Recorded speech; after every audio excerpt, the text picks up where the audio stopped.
Que la bendición de Dios esté siempre en tu vida. Te invito a reflexionar el Evangelio de San Juan, el capítulo 8, versículos 1 al 11.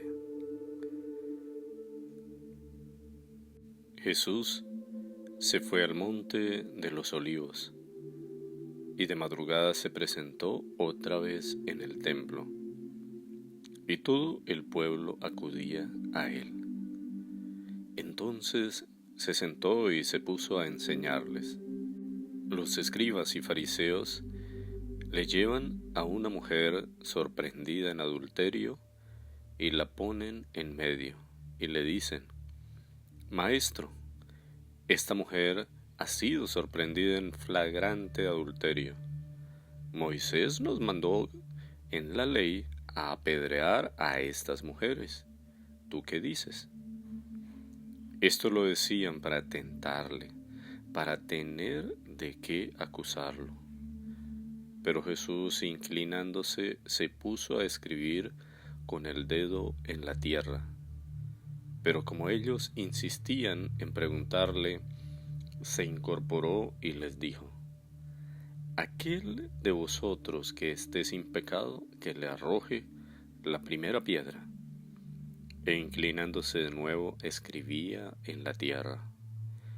Ellos, al oír estas palabras, se iban retirando uno tras otro, comenzando por los más viejos, y se quedó solo Jesús con la mujer que seguía en medio. Incorporándose Jesús le dijo: Mujer, ¿dónde están? ¿Nadie te ha condenado?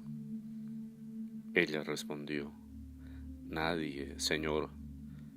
Jesús le dijo: Tampoco yo te condeno. Vete, y en adelante no peques más. Palabra del Señor. Gloria a ti, Señor Jesús. El texto nos presenta a Jesús en el monte de los Olivos, algo que hacía a menudo, retirarse a la montaña, y se retira para hacer oración, para estar a solas con Dios, con su Padre.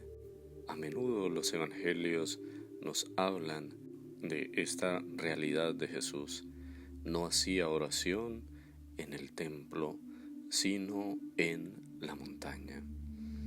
Y de allí en la mañana acude al templo para realizar la enseñanza, para hacer su labor de maestro y explicarles la buena nueva del Evangelio a muchas personas que acudían. Y estando allí en el templo, los escribas y fariseos, grupos religiosos, dirigentes de la religión judía conformado por sacerdotes y laicos, eran los que dominaban y decidían qué era lo conveniente para la religión. Y acuden, como el mismo texto lo señala, para ponerlo a prueba, para ver qué opina y así tener de qué acusarlo. Aunque lo reconocen a Jesús como maestro, no les interesa de ninguna manera sus enseñanzas, solo les interesa hacerlo caer para condenarlo. Le llevan a una mujer que había sido sorprendida en adulterio y le dejan en claro que la ley de Moisés aprueba que se debe apedrear, el juicio y la condena. El texto dice que Jesús no les da una respuesta tan rápida e insiste en ellos en que les responda, que opine algo, a ver qué postura asume Jesús. Si está de acuerdo con la lapidación de la mujer o se opone a la ley de Moisés. Y me llama la atención que mientras que Jesús responde, dice el texto que estaba escribiendo en el piso. Y de seguro, como usted y yo, muchas personas se han preguntado: bueno, ¿y qué sería lo que Jesús estaba escribiendo? ¿Cuál es su verdadero sentido? Y el profeta Jeremías nos explica qué significa el gesto. No nos dice qué era lo que Jesús escribía, no, sino lo que significa escribir en la tierra. Y dice el texto con claridad: los que se apartan de ti en la tierra serán inscritos. Lo que quiere decir es que todos los pecadores, los que condenan a Jesús, todos los que se alejan de Dios, los que se apartan del camino del Señor, serán inscritos en la tierra para la perdición, para la condenación. Jesús está inscribiendo en la tierra a estos hombres que se atreven a condenar, a juzgar a una mujer, a todos aquellos que han utilizado la religión para beneficiarse con una cantidad de normas en perjuicio de mujeres, de hombres y de niños, de pobres, de inocentes, de marginados. Eso habían hecho de la religión. Inclusive a Moisés lo habían obligado a aceptar todas estas normas, pero no venían de Dios. Y lo que hace Jesús es desenmascarar estas malas intenciones de una religión manipuladora y construida con normas que beneficiaban a unos pocos. De seguro estos escribas y fariseos conocedores del Antiguo Testamento y de los profetas saben bien lo que significa el gesto de escribir en el piso. Los que se apartan de Dios serán inscritos en la tierra, a diferencia de los elegidos, los que creen en Dios, los que escuchan su palabra. Dice el Apocalipsis y el Nuevo Testamento, serán inscritos en el libro de la vida. Jesús finalmente accede, pero no le da una respuesta ante la pregunta que le están haciendo. No está tomando partido en favor o en contra de condenar a la mujer. Les dice, por el contrario, el que no tenga pecado, que tire la primera piedra. O mejor, les está colocando como condición que para juzgar, para condenar a alguien, se debe estar libre de pecado, puro, lo cual es bastante cuestionable que alguien pudiera llegar a decir: yo no tengo pecado. Lo que hace Jesús con estas palabras es decirle a ellos que se miren en su interior, porque también tienen pecado. Por lo tanto, de ninguna manera tienen la potestad de juzgar y de condenar a nadie. Les hace reconocer en lo profundo de su corazón que solo le compete a Dios. Que aunque la religión haya establecido como norma, están equivocados, que es una farsa, porque el juicio para cada persona solo le compete a Dios y a nadie más. Es más, Jesús no ha venido a condenar ni a hacerle juicio a las personas, aunque sean pecadoras. Por eso a la mujer le dice: nadie te condenó, yo tampoco te condeno, vete y no peques más.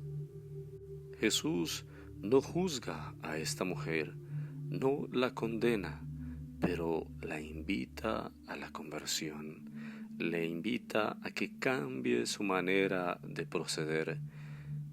Estas palabras a esta mujer como a estos hombres los desarma completamente, y por eso la actitud de estos viejos fue el de arrojar las piedras. Es la actitud de alguien que reconoce que se está equivocando, que está fallando. Reconoce que ha pecado y que también necesita cambiar, que necesita el perdón. Lo acaban de experimentar del amor misericordioso y profundo en la persona de Jesús, que no condena a nadie. Reflexión. Lamentablemente, las religiones, como la judía, como la cristiana y otras religiones, que aún hoy siguen estableciendo normas que denigran y perjudican al ser humano. Jesús nos mostró el rostro de compasión por esta mujer que iba a ser lapidada, un castigo tan terrible como morir apedreado a manos de hombres que de manera totalmente injusta habían establecido la ley solo para su beneficio, pues no había una ley que condenara a hombres sorprendidos en adulterio. O sea, los hombres podían hacer lo que quisieran, que nunca serían juzgados, mientras con las pobres mujeres, las frágiles de la sociedad, las tenidas por menos, todo estaba en su contra, inclusive por la religión, por aquellos que la enseñaban, que la predicaban, y que durante siglos habían construido leyes solo para ellos beneficiarse, sin importar el dolor y el sufrimiento, en este caso de muchas mujeres que quizá murieron de esta forma. Estas palabras Jesús las enseñó hace más de 20 siglos, y solo hasta hace poco unas pocas mujeres decidieron clamar y exigir sus derechos, la igualdad de condiciones ante el hombre. Sin embargo, ahí estaba el Evangelio, pero durante toda esta historia, ni siquiera la religión cristiana, nadie se atrevió a reconocer la dignidad de las mujeres, a darles el derecho que durante milenios no se les había reconocido. Y es lamentable que aún hoy muchas religiones siguen alimentando y enseñando leyes que los benefician a ellos, pero que no tienen nada que ver con el Evangelio, con el Dios de misericordia mostrado por Jesucristo.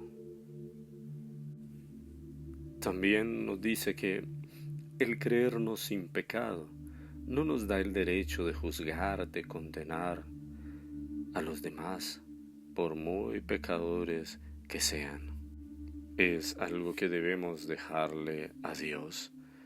Lo que debemos hacer nosotros como creyentes es asumir la actitud de estos hombres y de esta mujer, reconociendo ahí en nuestro corazón, en nuestro interior, en este camino de Cuaresma, nuestra condición de pecado, aquello en lo que tú y yo estamos fallando, todo aquello que nos aleja de Dios y nos impide ser mejores creyentes, mejores seres humanos, nos impide amar a los demás. Es más, podemos decir que ni siquiera Dios nos condena. Dios no te juzga, te hace ver tu situación de pecado como a esta mujer. Yo no te condeno, pero vete y no peques más. El Dios de la misericordia no nos condena, no nos juzga.